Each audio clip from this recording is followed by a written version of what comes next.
I'm trying. You gotta get other people in the video. I'm trying.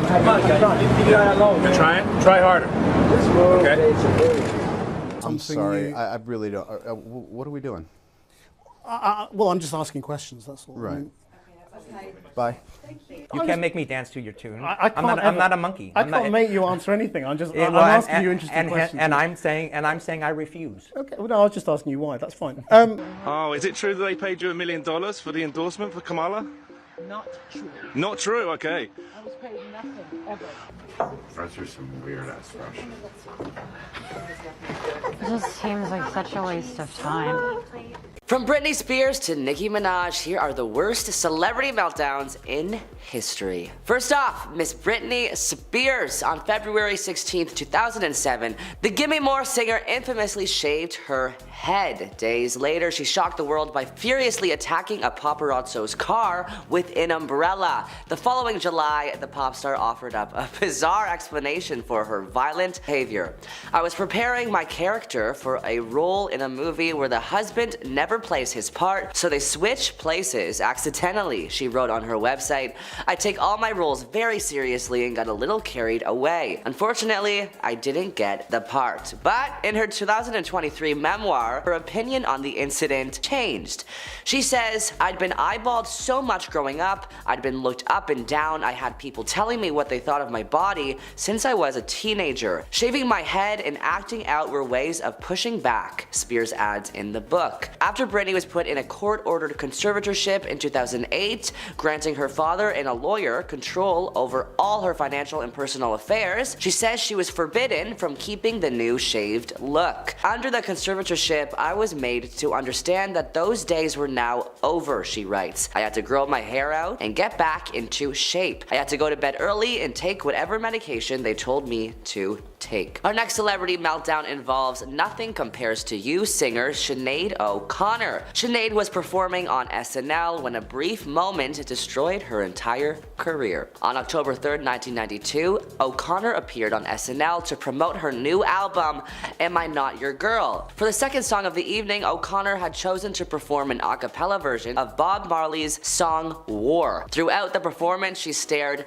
intently into the camera, and as she sang the final line, we have confidence in the victory of good over evil, O'Connor held a photograph of the Pope directly in front of the camera, ripped it up, saying, fight the real enemy, before throwing the pieces to the floor. The SNL producers were not aware of O'Connor's plan. During the dress rehearsal, she had held up a picture of a child. Everybody at SNL apparently froze after the live performance, unsure how to react, and that the music producer Liz Welch went from jubilation to tears. The executive producer Lorne Michaels said the air went out of the studio and that he ordered that the applause sign should not be used. The audience remained silent and O'Connor returned to her dressing room where somebody found her talking to herself, quote, doing something between poetry and chanting. Our next celebrity meltdown involves Nicki Minaj and Mariah Carey. On an episode of American Idol, the former show judges got into a curse word-filled fight. Minaj criticized Carey for being too harsh on a contestant, which the Vision of Love singer responded by saying,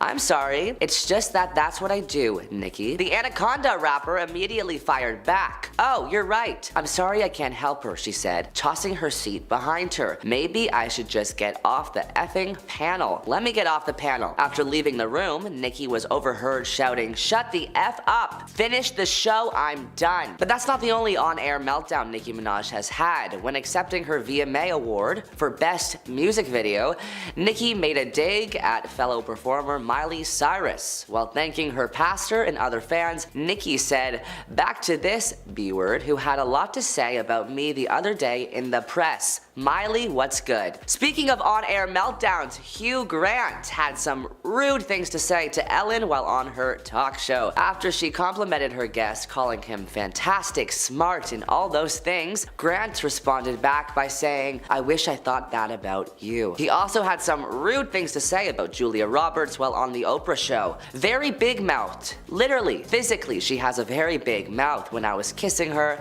I was aware of a faint echo. Again, they would try to get Grant back on track during the interview, mentioning that Julia Roberts was a really good person, in which Grant responded by saying, "I wouldn't go that far." Hugh Grant would go on to admit that this current relationship with Roberts is not on the best of terms because of past comments. "I've probably made too many jokes about the size of her mouth. She might hate me by now." Michael Jackson seemed to have a meltdown after his infamous baby dangling incident. If you don't know what I'm talking about, here is the story. In 2002, Michael Jackson visited Berlin to accept an award for his philanthropic work on behalf of children, a Lifetime Bambi Entertainment Award. During his stay, the pop star dangled his 9-month-old son, nicknamed Blanket because his face was covered with a towel, over the balcony of the hotel he was staying in. It seemed that what the king of pop was trying to do was show his baby to the fans that had gathered outside his hotel, but the public's response was obviously completely opposite from what Jackson had expected. As soon as photos and videos of the incident were released to the public, the media started criticizing Michael's parenting skills and reckless behavior. Ringo Starr, a former member of the Beatles, got in a serious altercation with interviewer Sherry Hewson. During a live event, she said, "He just sat down, said, 'Okay then girls, what are we doing here? Shall we just get Paul McCartney out of the way?'" This was live, by the way. Anyway, he carries on. "Let's get Paul McCartney out the way." "You want me to talk about Paul McCartney?" I said. "Well, no, you're here." And he said, "No, you don't. You want to talk about Paul McCartney." She continued,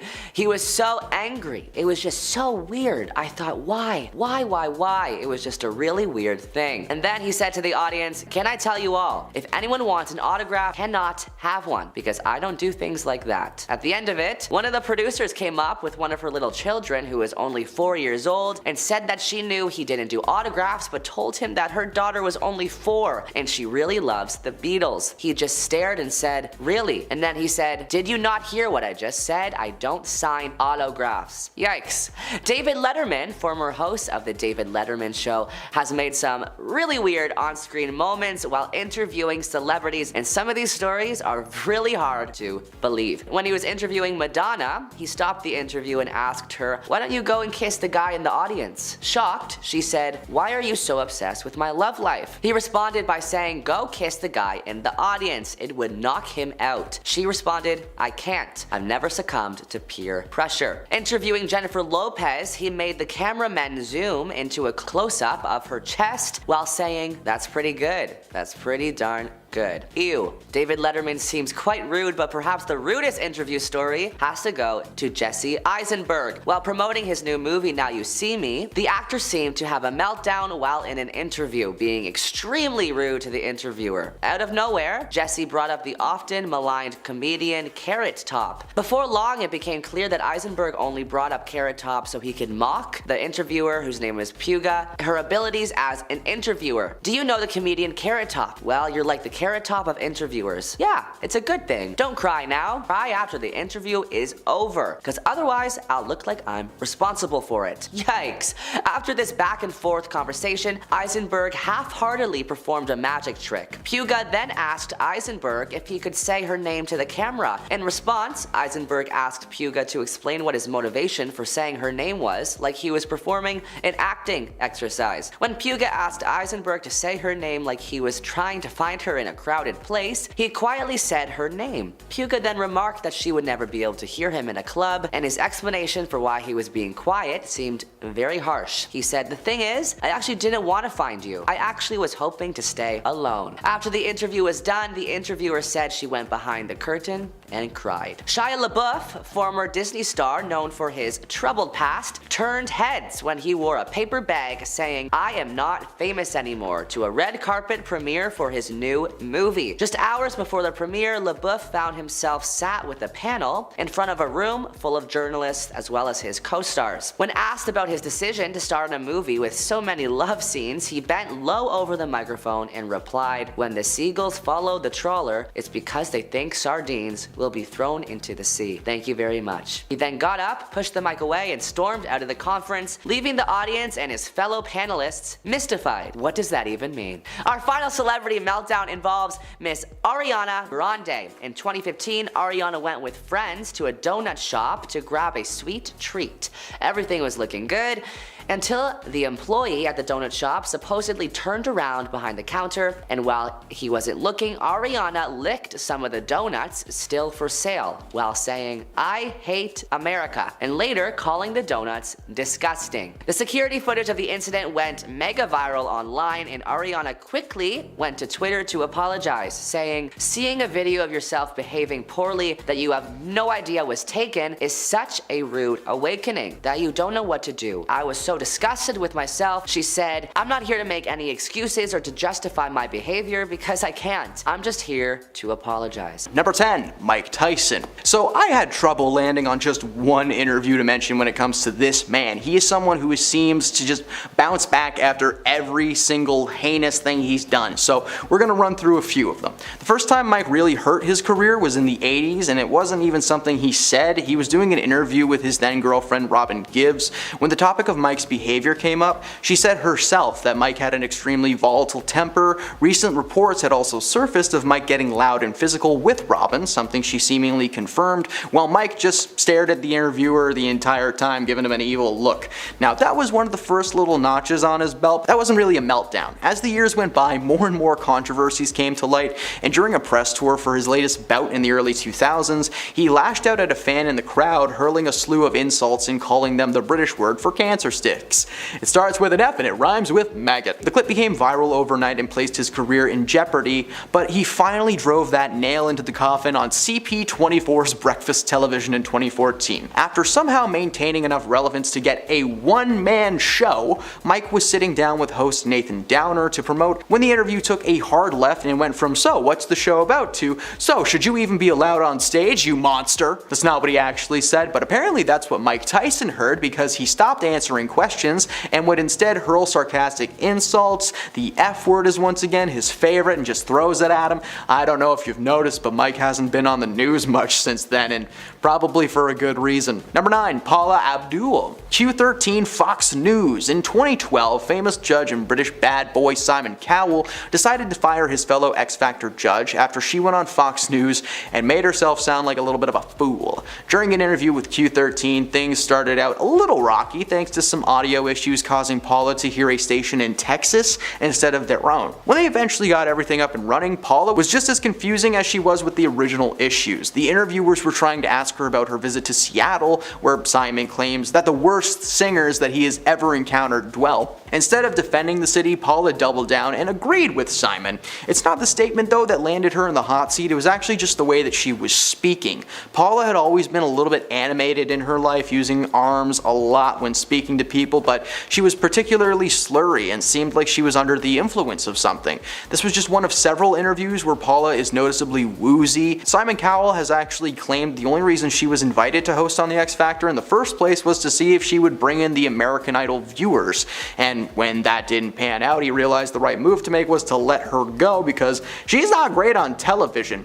Of course, Paula was mad about this and confronted Simon several times, only making that meltdown bigger and bigger. Number 8, Robert Downey Jr. Being a part of the Marvel Cinematic Universe means a ton of interviews. Now, Robert had the fortune of playing Iron Man for 10 years, being featured in 11 movies. While doing press for his second round with the Avengers in 2015, he had the misfortune of speaking with a legendarily terrible interviewer, Krishnan Guru Murphy, on Channel 4.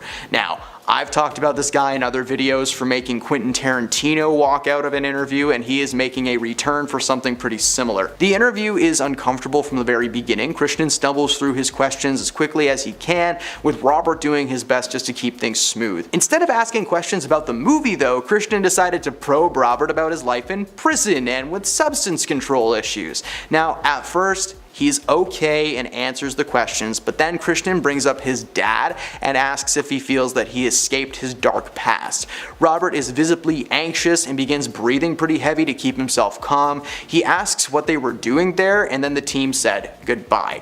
He stood up and walked out of the room, and he said that Christian seemed nice, but things were getting just a little bit too Diane Sawyer for his taste. This was one of the most uncomfortable interview moments in Robert's career, and it's not even close to the worst one for Christian. Number 7, Sofia Vergara. Fans of the show Modern Family will recognize Sofia as Gloria, aka Manny's mom, who is just absolutely hilarious and heartwarming at the same time, even outside of Modern Family. Now, while speaking with Ellen in 2017 about her career and some new projects coming up, Ellen decided to play a game called English Word of the Day. Claiming to be learning Spanish with one word a day, she wished to teach Sofia one as well. Before the segment, Sofia is roasting Ellen for her dislike of cotton, but when Ellen asks if she wants to learn the English word with her, Sofia scoffs and is visibly annoyed, claiming that she speaks English very well. Ellen gives her the word flabbergasted and asks her to define what it means. Not only does she pronounce it correctly the first time, but she knew exactly what it meant. Ellen follows it up with discombobulated, which left Sofia confused and thinking pretty hard. Now, she butchered the word, and while she seemed to be taking things in stride, it turns out Sofia was so frustrated with participating in this game, as she is a bit self-conscious when it comes to her accent. A lot of people consider the segment to be a little bit racist and more cringe-inducing than fun. I've seen the clip. That's accurate. Number 6, Joaquin Phoenix. We understand a dedication to your craft, and Joaquin Phoenix is just a prime example. This dude's acting career has been going steady since he first appeared in the 1989 comedy Parenthood when he was in his teens. Now, while he is seen as one of the greatest actors in recent history, his reputation on set was a little tarnished thanks to a freak out while filming the 2018 solo flick Joker. He appeared on Jimmy Kimmel Live to promote the shoot when Jimmy plays a behind-the-scenes clip of Joaquin getting loud and angry at a man named Larry, and the constant whispering behind the cameras before dropping a few F-bombs and storming off this set. When the cameras came back to the studio, Joaquin was frozen in shock and clearly not expecting that clip to ever see the light of day. He is not having a good time. He explained that Larry was a cinematographer who teased Joaquin off set earlier in the day, calling him a diva and referring to him as Cher. In fact, if you're watching the clip and during the outbursts, you can actually hear him say, "You want to call me Cher? How is that an insult?" He then explained that there is a lot of pressure on set, especially in a closed space, like the apartment from the scene that they were filming. He apologized to the audience for having to see him behave like that, which, was met with applause. Because at the end of the day, he's a performer and no harm came from the outburst or the meltdown, and honestly, if Larry's cool with it, so are we. Number 5, Nicolas Cage. The most unhinged man in Hollywood history. One of the few people who somehow managed to star in billions of movies, but has barely seen or kept a cent of that money. During a press junket in 1990, Nick went on a talk show called Wogan to discuss his latest project, Wild at Heart. When the host Terry Wogan announced Nick Cage, he entered with karate kicks, a front flip, somersault. He threw wads of cash at the audience because, hey, he's Nick Cage, why not? And when he finally sat down, moments before the interview actually began, he asked if he could take his jacket off. He proceeds to take his jacket off and the shirt underneath of it, because if people thought Nick Cage was all together, they were proven wrong during this interview. Despite the content being relatively tamed, the entire time you can just see sweat glistening off of Nick's chest, because guess what? Wearing a leather jacket on your bare chest is beyond uncomfortable, especially when there are lights aimed at you. Now sure, it might look cool until you take it off and you just have a heat rash. Nick's always been unhinged, but this meltdown during this interview was truly unique. His behavior in the 90s was apparent and well documented thanks to him literally being in like 2 movies a year. Number 4, Christian Bale. Christian is a very versatile actor, physically and of course skill-wise. He's able to shrink and grow his physique seemingly at will. He's played everything from a skinny substance addict to Batman in 2008. Christian starred in the 3rd film of the Terminator franchise, Terminator Salvation, and while he was filming a scene, director of photography Shane Holbert apparently just moved into Christian's eyesight, and this caused Christian to snap out of character and into defense mode. The now infamous audio clip of Christian screaming at Shane to make matters worse, anyone trying to calm Christian down were met with an equally swift verbal lashing. While the cinematographer was just checking a light to make sure that it was in the right place, you know, like doing his job, Bale made it his mission to share his intense feelings with the entire crew. When the audio leaked, Bale apologized for his actions and told the world to praise the crew for their work. Now, while the movie turned out okay visually speaking, the project as a whole is remembered as a terrible Terminator movie, and he gets pretty uncomfortable when he talks about it on stage. Number 3, Paris Hilton. Paris is the originator of the phrase famous for being famous, because this woman made headlines many times over the years for a little bit of everything. In 2011, Paris appeared on ABC to discuss her career, her personal life, and the recent situations she had been dealing with involving stalkers. During the interview, she revealed a few things about her life that had previously been speculated, like the fact that she used a higher-pitched baby voice on the show Simple Life, but had a much deeper and serious tone in real life. But the conversation eventually ventures into uncharted waters. The interviewer asked Paris if she felt that her former friend and protege, Kim Kardashian, had overshadowed her in the eyes of the media. Paris says nothing, looks to her publicist, and goes to stand up. They almost wrapped the interview entirely, but eventually things simmered down and they were able to clear up the air. However, the moment stuck with fans of Hilton immediately and begged the question, why is she so uncomfortable talking about this?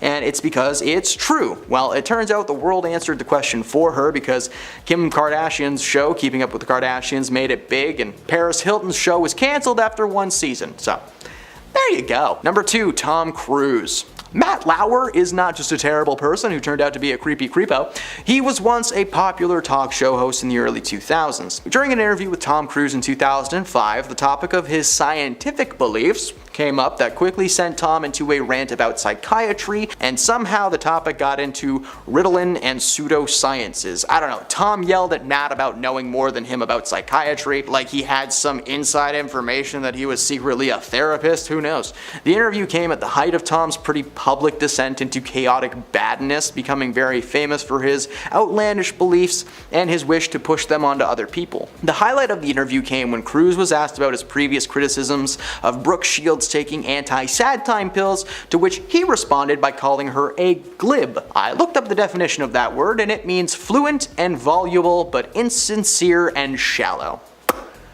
But this was only one of the several interviews from 2005 that I wanted to discuss today, especially with Tom Cruise. Good lord, that was a rough year for him. When he was with Katie Holmes, he was a nutcase. Just ask Oprah. I mean, ever since the mid-2000s, his career has mainly been Mission Impossible, with only a few small roles to fill the gaps here and there, not the Hollywood superstar that he was aiming to be. And at number 1, my favorite entry, Bobcat Goldthwait. Allow me to start the entry by doing an impression of Bobcat. Thank you. Bobcat may not be much of an actor these days, but in the 80s and 90s, this man was dominating the film and comedy scene. His zany brand of over-the-top, high-energy performance was so well received by any and all who saw him. I can still hear his voice echoing in my head whenever I think of Police Academy. In 1994, comedian Arsenio Hall invited his longtime buddy Bobcat onto his talk show, which unfortunately was in its final days on the air. When he heard the cancellation, Bobcat decided to send a message to the big brains that made the decision, because he spray painted the word Paramount on the wall behind him, throws furniture around, breaks TV screens, all the while Arsenio is just sitting back and laughing. When they returned from commercial, the set was in ruins, and despite that, Arsenio joked that he was like, the worst part is I have to pretend like I'm mad at him. Joke's on him, that wasn't the only talk show meltdown he partook in. A few years after this, Bobcat set a chair on fire on the Jay Leno show for no reason, just for fun. Like he was standing there just going, fire. He was fined over $3,000 and made to replace the chair. Oh, and in case you haven't noticed, he hasn't been asked to be on any talk shows recently. There is currently a lot of drama going on with the film It Ends With Us, most specifically with Blake Lively. Now the internet has begun to turn on her, and here's everything that's happened. So starting off, the book it's based off of has been called problematic for romanticizing sensitive topics like DV. The author, Colleen Hoover, also has some controversies, but besides all of this, the movie was made. Now Blake Lively stars as the main character Lily Bloom, and she's also a producer on the film. She co-stars with Jason Baldoni, who is also the director of the film. Now with these two having more control over the project than just acting in it, it's no surprise that there were some altercations. Fans on social media have pointed out that the pair have not appeared together for any press or any photos together. Over the past week, Justin has spoken to to Access Hollywood, Today, Entertainment Tonight, and Good Morning America, while Blake has spoken to Vogue, Capital FM, and CBS Mornings. Justin only appeared on the red carpet solo and side by side with his wife Emily and other friends and family at the premiere, but never with Lively or other co-stars. Now, according to Paper Magazine, Justin also allegedly didn't introduce the film ahead of the screening with Blake and Colleen Hoover, despite being the director and star of the film, which is a little strange. Unnamed sources told The Hollywood Reporter there were fractures among the filmmakers in post-production, and that Lively, who was a producer on the film, had commissioned her own cut of the film from editor Shane Reed, who was the editor on her husband Ryan Reynolds' film Deadpool and Wolverine. Another source told The Hollywood Reporter Blake's cut may not indicate a feud, as it's not uncommon for a film to undergo multiple cuts during post-production, and the filmmaking team agreed on the final cut, but who knows what truly happened. Then people got really upset when Blake spoke about how involved her husband Ryan Reynolds was in the film. Blake added her own fuel to the fire when she revealed that her husband wrote part of the rooftop scene in the film. The iconic rooftop scene, my husband actually wrote it. Nobody knows that, but you know, Blake said. Now, apparently this is normal. As Blake said, we help each other all the time. He works on everything I do, I work on everything he does. So his wins, his celebrations are mine and mine are his. Now, multiple unnamed sources told The Hollywood Reporter that Ryan did not write the entire scene, which is a good thing. Now, this could have made Justin upset, and fans seem to speculate that Blake and Ryan may have taken over, effectively stepping on Justin's toes. Now, Blake told Hits Radio UK about one clash she had on set, which she said she is not supposed to be talking about, though she did not specify who it was with, claiming they begged her to remove a Lana Del Rey song from the film. Now, Justin told Elle on Monday that there's always friction that happens when you make a movie like this, but said that friction is what creates the beautiful art.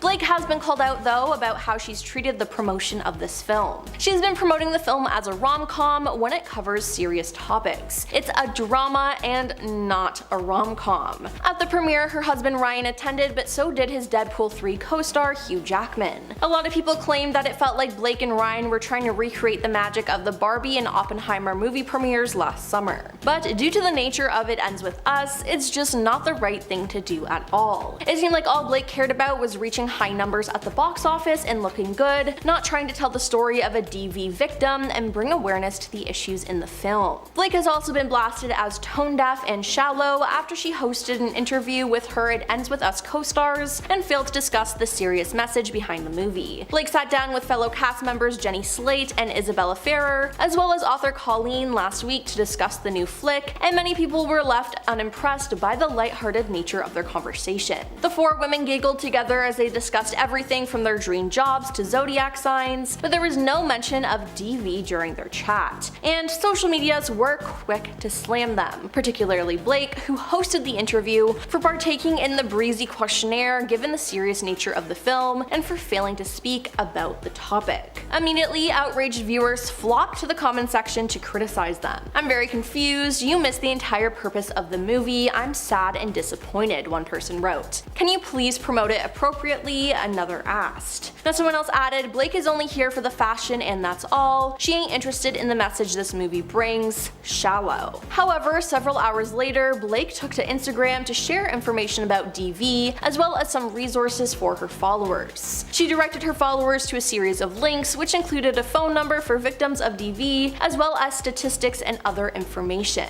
But that interview wasn't the only time she acted weird during an interview for the film. In a recent Jake's Takes interview hosted by Jake Hamilton, Blake, who appears alongside her co-star Brandon, is asked about how people affected by the movie might approach her in public to discuss some of its themes. If someone understands the themes of this movie, comes across you in public, and they want to really talk to you, what's the best way for them to be able to talk to you about this? Now, Blake then decided to answer this in what she thought was a funny way, I guess. Blake proceeded to make a joke as she sarcastically questioned, like asking for my address or my phone number or like location share, and she continued to joke but eventually answered more seriously. But that really wasn't the right tone at all. Now, several internet users have been left appalled at Blake's initial dismissive response to Jake's question. Now, while Blake has touched on the movie's darker side occasionally, she has been lighthearted for most of the press tour. For example, she's focused much of her energy on her floral looks, which reference her character's name and profession. She even says in the film's official TikTok account's promotional clip, "Grab your friends, wear your florals," as she encourages people to watch the movie. Which, is that really an appropriate thing to say? No, not really. Then Blake has also been using the film to promote some of her own businesses. She promoted her drinks company, Betty Buzz, and actually unveiled some floral-inspired cocktails for the film. She then created Betty Blooms, a limited series of bouquets housed in Betty Buzz bottles, as a tie-in to her character's love for flowers. Now, she also used the promo to announce her new hair care line. At the premiere of It Ends With Us, fans also accused Blake of promoting her business for personal gain. Now, during the red carpet event, fans noticed that Blake discussed her hairline rather than focusing on conversations surrounding DV awareness. Others also noticed that Blake's Instagram bio is a link to her hair care line's profile, whereas her co-star Justin's is a link to a non-profit organization focused on helping victims of DV. Now, it's just very two different approaches to this, but Blake's is falling short. Norwegian interviewer Kirsty Flaw, who goes by Kirsty, has uploaded her 2016 interview with Blake that was so uncomfortable it made her want to quit her journalism career. Kirsty posted a video simply called "The Blake Lively Interview That Made Me Want to Quit My Job" to her popular YouTube channel earlier this week, and viewers have been left horrified by the 4-minute long footage. In the clip, Brooke is promoting the movie Cafe Society and is joined by her co-star Parker Posey. Now, the movie came out in July 2016, and this interview would have taken place at around the same time.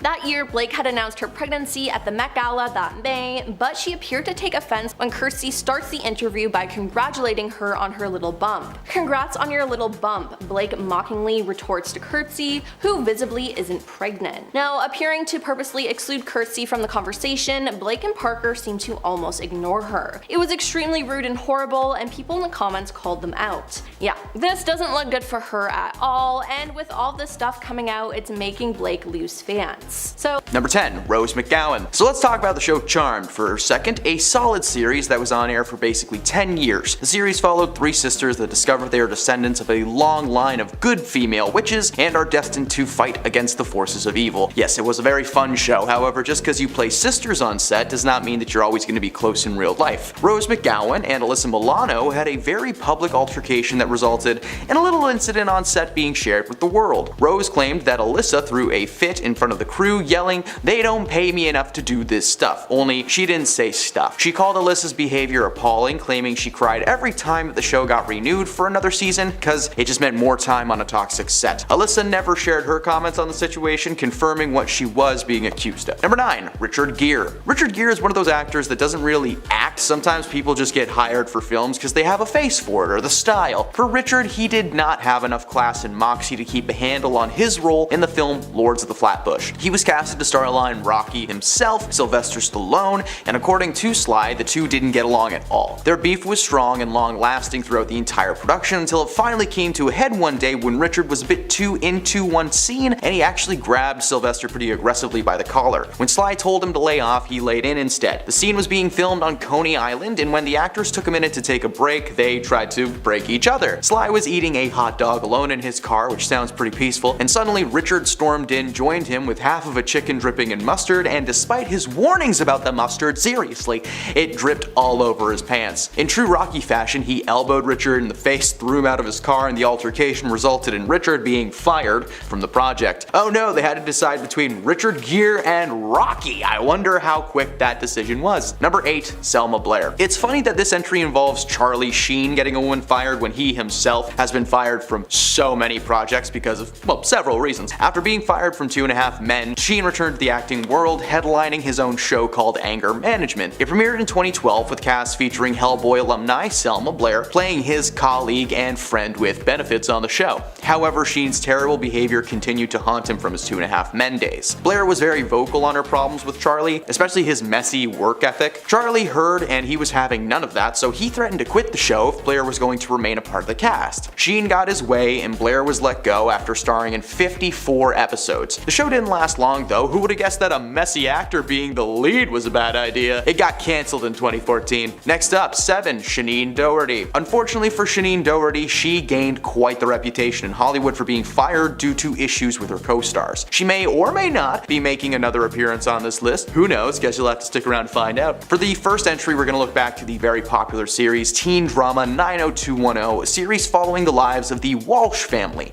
as they moved from Minneapolis to Beverly Hills. Doherty played the character Brenda Walsh, with her character eventually befriending several students at Beverly Hills High, including Donna Martin, played by Tori Spelling. The series was a hit after its initial season, however, with increased popularity came massive egos. Doherty and Spelling started clashing on set constantly, adding additional drama to the production team that really just didn't need to be there. Considering Tori's father, Aaron Spelling, was the producer on the show, it's pretty simple to piece together what happened. Doherty claimed that she was officially let go for having a haircut that messed up the continuity of the show, but a wig could have fixed that, so better believe Tori Spelling told her papa to boot her from the series. Number 6. Edward Norton. As we all know, Edward Norton didn't last long as the Incredible Hulk in the MCU, only being in one movie in 2008. By the way, I've read some of the comments, and no, Edward Norton was not the first person to play the Hulk on screen. The honor goes to Lou Ferrigno and Bill Bixby from the original series, and don't you dare get me started on Eric Bana, looking like he's farting every time he turns into the Hulk. The 2008 film was a success, but not a massive box office goat. The studio were at odds and they wanted to keep using the Hulk and incorporate him into the Avengers, but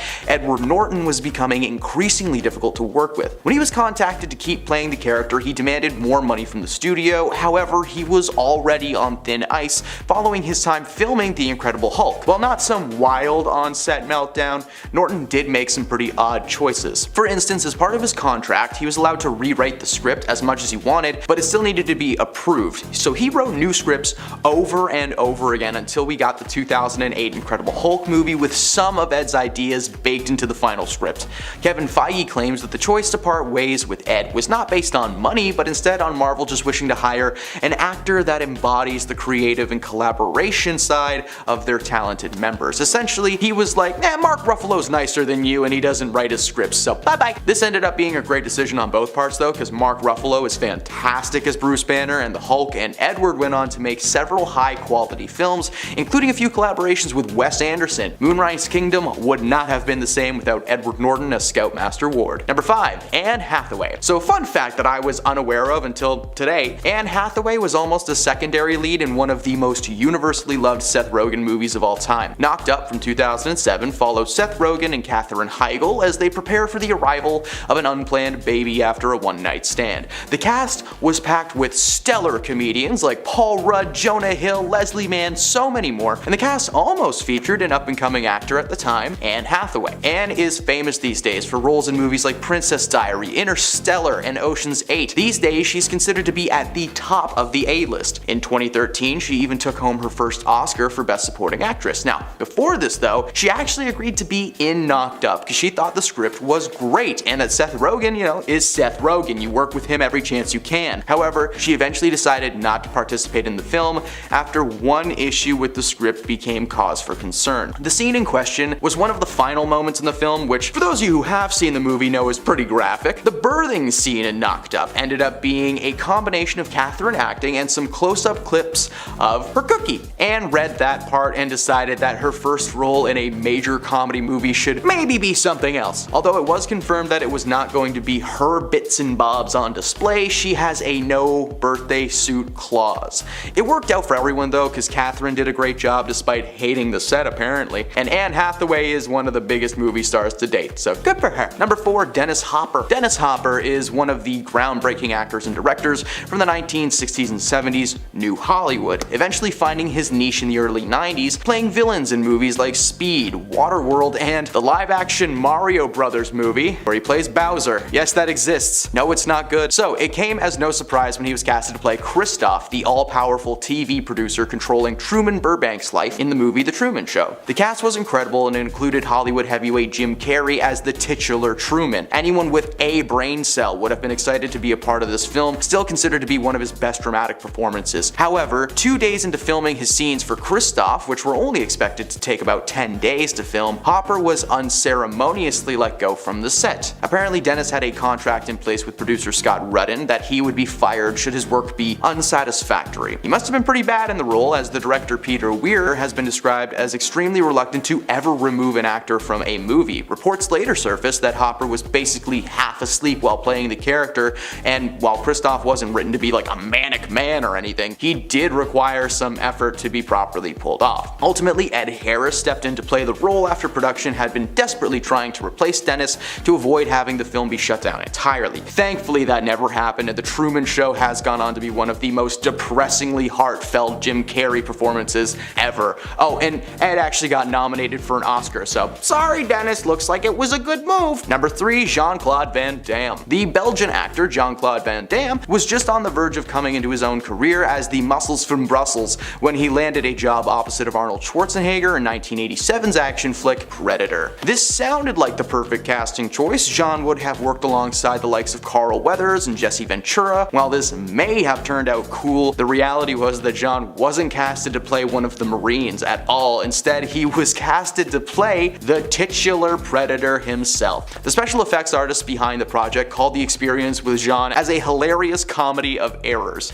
in which no party knew exactly what the other was expecting. Apparently, nobody actually told him that the role was basically just a glorified stuntman. They were prepared to direct him to just hop around like a frog, but Jean was obviously confused and upset with that choice. According to him, he had just gotten off the boat and was under the impression that he was going to be showcasing his martial arts skills to the world, but instead he was reduced to a massive, slow-moving alien with dreadlocks. To the surprise of absolutely nobody, Van Damme was furious and dispirited about spending the entire movie cooped up in a clunky and often ridiculous-looking suit, and he was ultimately fired and replaced with Kevin Peter Hall. The idea that he was just on set being like, I can barely move in this thing, it makes me so happy. Number 2, Janet Hubert. Will Smith got his big break in the acting world thanks to the success of the sitcom Fresh Prince of Bel-Air. It's a show following Will as the titular prince living with a wealthy family in Bel-Air surrounded by cousins, uncles, and of course Aunt Vivian. In season 1, Aunt Viv was played by a woman named Janet Hubert Witten, but as a lot of people know, she was recasted after an on-set feud with Will Smith went a little bit too far. According to Will, Janet viewed him as an antagonist in her life. She had been in the business for years, and suddenly Will Smith popped into her life, and she had a tinge of jealousy towards him because he got into town, got a gig. Well, hey, that's what happens when you're good. She was trying to convince the producers to give her character more screen time and allow her to breathe on camera, but they said no because it wasn't the Aunt Viv show. She fought back hard, but it was ultimately decided that she would be asked to sit out the rest of the series and was replaced by Daphne Maxwell Reid, who is Aunt Viv. Number 1, Thomas Gibson. Thomas made a name for himself, starring as one of the leads of the series Criminal Minds. He was on the show for a few years, and in that time he made quite a few problems for those unfortunate enough to be staff members of the series. There were a few issues over the years that would have warranted some action, like screaming at producers and writers for not doing a good job, but the incident that got him kicked off of the show for good involved, well, a kick. In 2016, Thomas was swiftly fired from the series after an incident with a writer named Virgil Williams. An internal investigation revealed that Thomas kicked Virgil one day during production of an episode that Gibson was actually directing. And as I said, this isn't the first incident on set that really should have resulted in some kind of punishment, because 3 years earlier, in 2013, he pleaded no contest to no juice related reckless driving after being arrested under suspicion of DUI,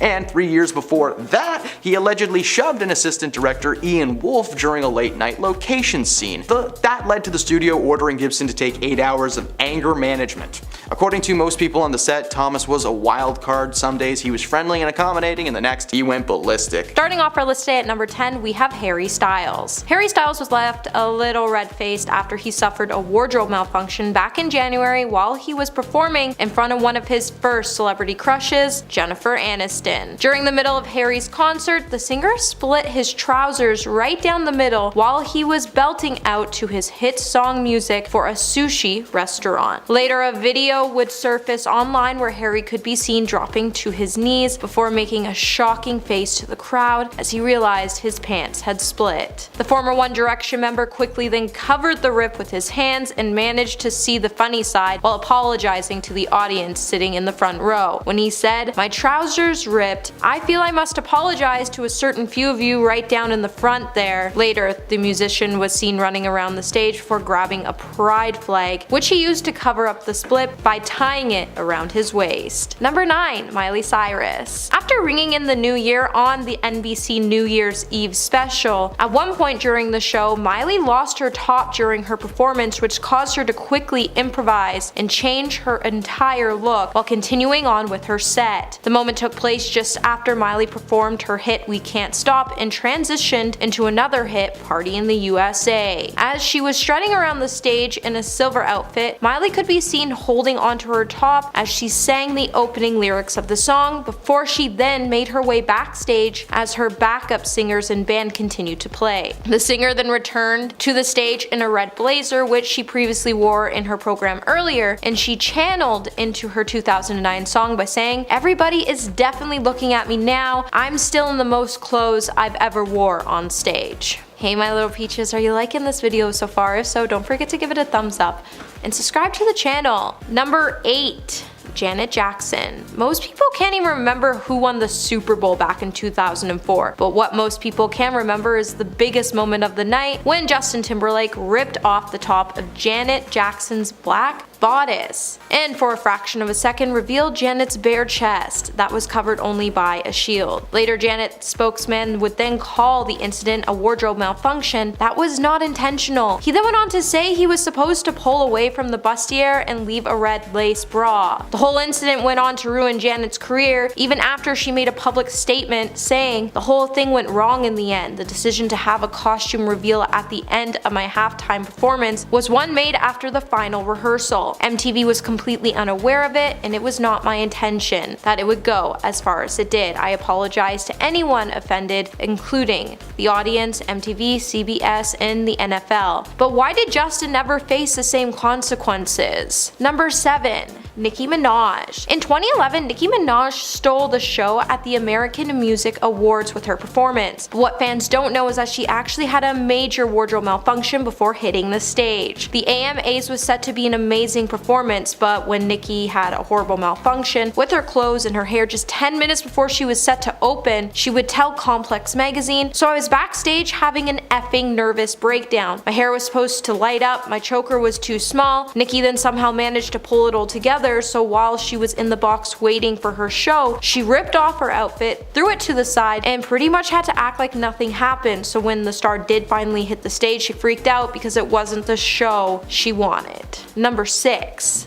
Lindsay Lohan. Back in 2008, the Daily Mail would state that Lindsay Lohan would win the most embarrassing wardrobe malfunction as she led the young Hollywood charge on the red carpet. The star would then soon be left feeling embarrassed after she was caught off guard by a gust of wind. There wasn't a lot with the dress to begin with, so the gust of wind just whipped up her flimsy skirt. The poor girl was then left beaming away uncomfortably when her flesh-colored girdle made an unexpected public debut. The star tried not to let the moment get the best of her, and she continued to smile for the cameras. While the moment could have been the perfect Marilyn Monroe moment, it just wasn't a good moment for Lindsay. Luckily for Lindsay, her friend was right by her side to help her fight the gust of air, but the help could have came a little sooner. Number 5. Katherine Heigl. So back in 2010, when Katherine Heigl was accepting the Showist Award for Female Star of the Year in Las Vegas, one of the straps of her dress would break, and it shocked the actress, and then she continued to try to make her acceptance speech. Access Hollywood host Billy Bush then immediately ran to her rescue and helped the star by holding her strap in place. Just after, Billy would take to Twitter to say that while he was hosting the awards in Las Vegas, Katherine's dress broke and he had to hold her top on while she was accepting the award. By the end of the night, it all seemed well as Katherine was able to regain her composure and finish her speech. Later, she went backstage and found pins so she could secure the strap so she could continue taking photos, and then she went on to praise Billy for all of his help. Number 4. Britney Spears. When Britney Spears kicked off her Piece of Me tour with a bang, she probably didn't intend it to come with a wardrobe malfunction while performing her song Do Something. A video captured by a fan and posted to YouTube would reveal that Britney was struggling to adjust her sparkly black bra behind a set wall mid-song. When she re-emerged from the behind makeshift prop, her chest was slightly exposed. Whether the pop princess failed to notice it or merely just chose chose to keep things moving on, she did finish out the rest of her number without fixing her top. And it definitely hasn't been her first wardrobe malfunction, as back in 2016 she also handled things like a pro when her bra popped open on stage during her Piece of Me show in Las Vegas, as the star could be seen quickly covering her chest with her hands until her backup dancers were able to refasten her top back up. Number 3.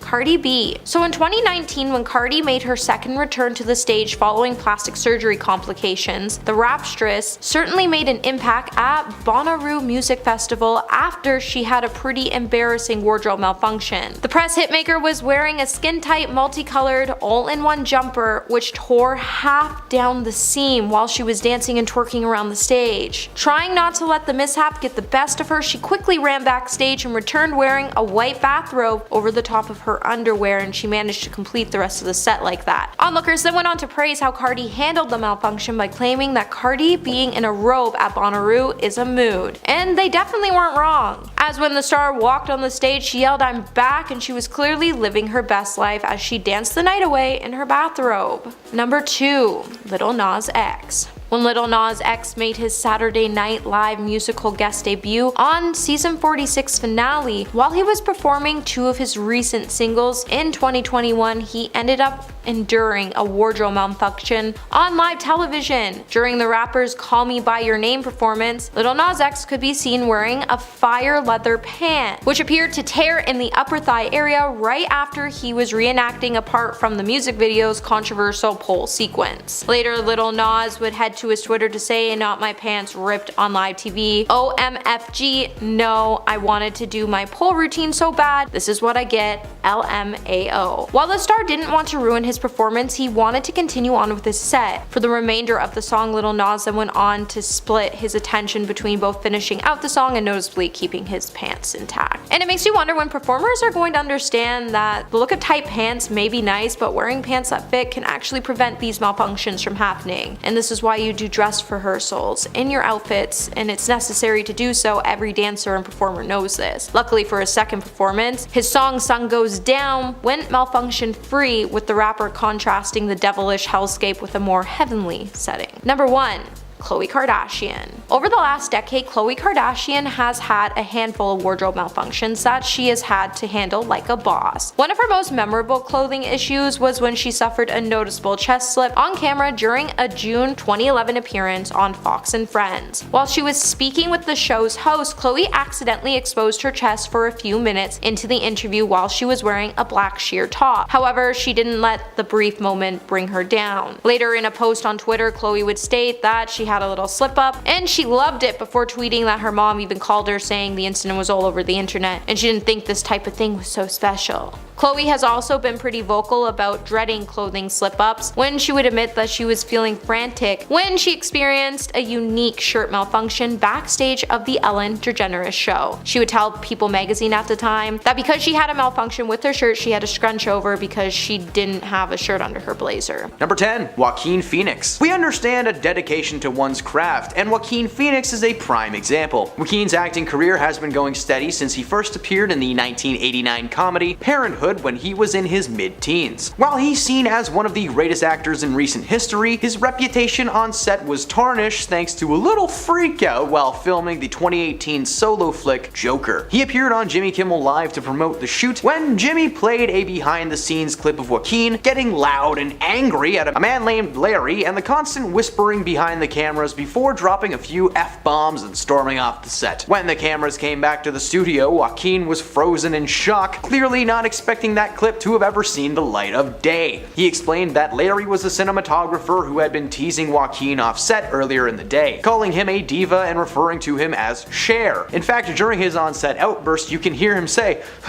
"But you gonna call me Cher, huh? How is that an insult? Huh? She's the best." He then explained that there's a lot of pressure on set, especially in a closed space like the apartment from the scene that they were filming. He apologized to the audience for having to see him behave in such a manner and watching him freak out on set, which was met met with applause. At the end of the day, he's a performer, no harm ever came from the outburst. Hey man, if Larry's okay with it, so are we. Number 9, Nick Cage. One of the most unhinged men in Hollywood history. One of the few people who somehow managed to star in a billion movies, but has barely seen or kept a cent of it. During a press junket in 1990, Nick went on a talk show called Wogan to discuss his latest project, Wild at Heart. When the host Terry Wogan announced Cage, he entered with karate kicks, a front flip somersault. He threw wads of cash at the audience because hey, he was Nicolas frickin' Cage, man! He finally sat down, and moments before the interview truly began, Nick asked if he could just take off his jacket for a second. He proceeded to take off his jacket and the shirt that was underneath it. If people thought that Nick was all together before, they were proven very wrong during this interview. Despite the content being relatively tame, the entire time you can see the sweat glistening off Nick's hairy chest. Cause hey, guess what? Wearing a leather jacket on your bare chest is beyond uncomfortable. Sure, it might look cool until you take it off and you're covered in a heat rash. Nick's always been unhinged, but his odd behavior in the 90s was apparent and well documented thanks to him literally being in a minimal of 2 movies a year. Number 8, Christian Bale. Christian is a versatile actor, both physically and skill-wise. He's able to shrink and grow his physique seemingly at will. He's played everything from a skinny substance addict to Batman. In 2008, Christian starred in the 3rd film of the Terminator franchise, Terminator Salvation. While he was filming a scene, director of photography Shane Holbert apparently moved into Christian's eyesight. This caused Christian to snap out of character and into defense mode. The clip is now infamous of Christian screaming at Shane, but to make matters worse, anyone trying to calm Christian down on the set were met with an equally swift verbal lashing. While the cinematographer was just checking a light to make sure if it was in the right place, aka doing his job, Bale made it his mission to share his intense feelings with the entire crew. When the audio leaked, Bale apologized for his actions and told the world to praise the crew for their work. While the movie turned out okay, visually speaking, the project as a whole is remembered as one of the worst entries in the Terminator franchise to date. Number 7, Tom Cruise. Now, it's one thing to be asking people to join your church all the time. Whatever, not a big deal. But Tom's behavior as a member of society has been rough to say the least. Following the announcement that he was engaged to Katie Holmes in the early 2000s, Tom appeared on an episode of the Oprah Winfrey Show that has gone down in history as one of the most chaotic TV interviews of all time. From the moment he walks on stage, he has such a strange energy. He's oddly excited, like he just got told the best news in his entire life. He throws his arms up in the air, he rubs Oprah's shoulders like she's a lamp and he's trying to summon the genie. He revealed to the audience that the excitement was from his engagement to fellow actor Katie Holmes. Awesome, man, but hey, can you please just stop trying to break Oprah? Seriously, Tom jumped on her couch, he grabbed her hands over and over. She couldn't even get the questions that she had for him out because he was just so chaotic. Eventually, Oprah was like, whatever, just bring Katie out. And the cameras followed Tom through the studio as he ran around trying to find her. It looked like a scene from Paranormal Activity. It was horrifying. Tom's energy continued to stay at that level of chaos throughout his entire marriage to Katie, but since they're divorced, he's just nuts. He is just nuts now. Number 6, Will Smith. Wait a minute, when did Will Smith have a meltdown? I'm just kidding, you guys know this one by now. In 2022, Chris Rock was hosting the 94th annual Oscar ceremony when he decided to make a little joke about Jada Pinkett Smith and her hair loss. Good old G.I. Jane joke. Rock expressed his excitement to see Jada in a fictional G.I. Jane movie, and immediately following the joke, Rock stood in confusion as Will Smith made his way to the stage. Will walked up, he adjusted his jacket, he looked strong, confident, he took a firm stance, and then he just smacked Chris right across the face just as hard as he could. He winded up his hand to conjure up the full power that he had inside of him. Initially, this was seen as a planned joke between the two, but then Will started shouting at Rock several times during the ceremony to keep his wife's name out of his mouth. Chris handled the situation well though, he kept his cool, he laughed it off for the cameras, and he brought out the next award presenter, literally the classiest man of the night. He was professional and quick to get the night back on track, but unfortunately an hour later, Will Smith won the Oscar for Best Actor in a leading role in King Richard. He played Richard Williams, the father of tennis superstars Venus and Serena Williams, and during his speech, he gave a half-hearted apology for his actions before claiming that the situation was due to his months of portraying the father on set, leaving him with an extreme paternal sense to protect his family.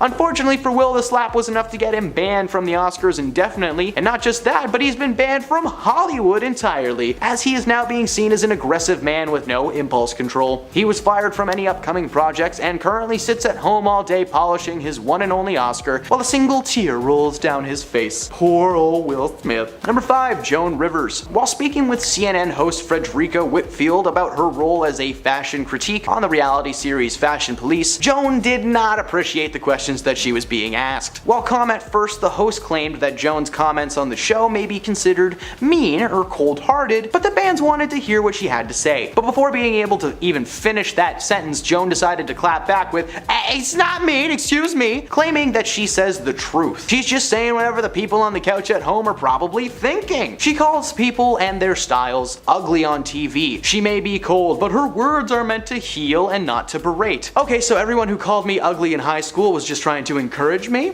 I don't think so. The interviewer then went on to ask Joan how she felt her words were coming across to the audience of both her show and the readers of her book, which apparently featured some pretty dark content about people that Joan just had no business discussing. Joan said, "If you can make something funny in life, do it. Hey, I've got pages and pages of jokes about the events in New York in 2001, but I'm not allowed to say them because they'd make people uncomfortable." Not a good defense, Joni. The final straw came when Joan was asked about the fur coat that she was wearing on the cover of her book and the backlash that she may face from animal rights activists. Well, Joan became furious and decided to leave the interview, but not before calling out Frederica for asking negative questions, for wearing leather shoes, and she reminded her that she made people laugh for over 50 years, okay? Quit asking me why I did this and why are you wearing that? I'm done. She walked off set and was never invited to return again. Number 4. Bobcat Goldthwait. Allow me to start this entry with an impression of Bobcat Goldthwait smelling something that he enjoys. Thank you. Bobcat may not be much of an actor these days, but in the 80s and 90s, this man was dominating the film and comedy scene. His zany brand of over-the-top high-energy performance was well received by any and all who saw him. Heck, I can still hear his voice echoing in my head whenever I think about Police Academy. In 1994, comedian Arsenio Hall invited his longtime friend Bobcat onto his talk show, which unfortunately was in its final days on air. When he heard of the cancellation, Bobcat decided to send a message to the big brains that made that dumb decision. He spray painted the words Paramount on the wall behind him, he threw furniture around, he breaks TV screens, all while Arsenio just sits back and laughs. When they returned from commercial break, the set was in ruins. Despite that though, Arsenio joked, saying, "The worst part of all this is that I gotta pretend like I'm mad at him." Jokes on him, that wasn't the only talk show meltdown that he's partaken in. A few years after this, Bobcat set a chair on fire on the Jay Leno show for no reason other than just for fun, I guess. Like he was standing there going, "Fire! Yay!" He was fined over $3 grand and made to replace the chair. In case you haven't noticed, he hasn't been asked to appear on any talk shows in recent history. I wonder why. Number 3. Bill Murray. He came, he saw, he kicked his ass! Bill Murray, the star of box office beauties like Ghostbusters, Groundhog's Day, and Garfield, nope, Garfield, can't say it, I can't say it, nope, can't talk about it. Bill was doing a round of press in 2015 when he made an appearance on 2 talk shows equally as smashed. He stopped by MSNBC studios to appear on the show The Last Word with Lawrence O'Donnell. As the show was about to cut to break, Bill tries to sit and he falls on his tall studio chair. In the photo, you can see just how done O'Donnell is with Bill. According to Murray, after he finally got on his feet, he informed the audience that he had just finished doing the David Letterman show. He then went to dinner and had a few glasses of the no-no juice before stopping by the studio. As you may expect, Bill slurs his way through the entire interview, constantly going off topic to give the classic, "I love you guys, man, you're doing such a good job." Bill actually physically had a meltdown. He started sliding down in his seat to the point where he was almost doing the interview from the floor. I'm not telling anyone to drink no-no juice by any means, but I think we can all agree that inebriated Bill Murray is quite the hoot. Number 2. Anna Nicole Smith. Anna wasn't just your average Playboy bunny turned Hollywood sweetheart. No. She was also a spokesperson for a line of dietary products after losing a significant amount of weight herself. At the 2004 American Music Awards, Anna took to the stage to introduce rap star Kanye West, but stumbled and fumbled her way through the entire thing, sparking widespread concern about her health. Her speech has lived on in infamy. She mumbles, fumbles, and tries to sell herself to the audience over and over again. Her former partner, Larry Burkhart, revealed the sad truth of the situation 10 years after her passing. He said that Anna had been taking medication at the time to help recover from her enhancement surgeries. She had chronic pain in every part of her body and unfortunately did not follow the recommended dosage her doctor prescribed. The night before the show, Anna had apparently suffered a small seizure and took copious amounts of medication to help help ease the pain and keep her awake for the award show. The result was Anna appearing to be under the influence of something, and Kanye West being brought out to one of the strangest introductions in awards show history. And at number 1, oh look, it's Tom Cruise again. I know, right? Shocker. We know Tom Cruise is insane, there's no denying that. He may be one of Hollywood's biggest and brightest in his early days, but his career and skills as an actor have slowly been going downhill ever since he divorced Katie Holmes. Now, to prove his insanity and rage, let's just talk about an incident that occurred on his latest Mission Impossible movie set. An audio clip was released of Cruise berating several crew members with intense anger. The crew in question were accused of not following the safety protocols that were in place at the time. In his rant, Tom is heard swearing and screaming about the rules and how if he wants something to happen, it's gonna happen. The crew are essentially his minions who must do the master's bidding.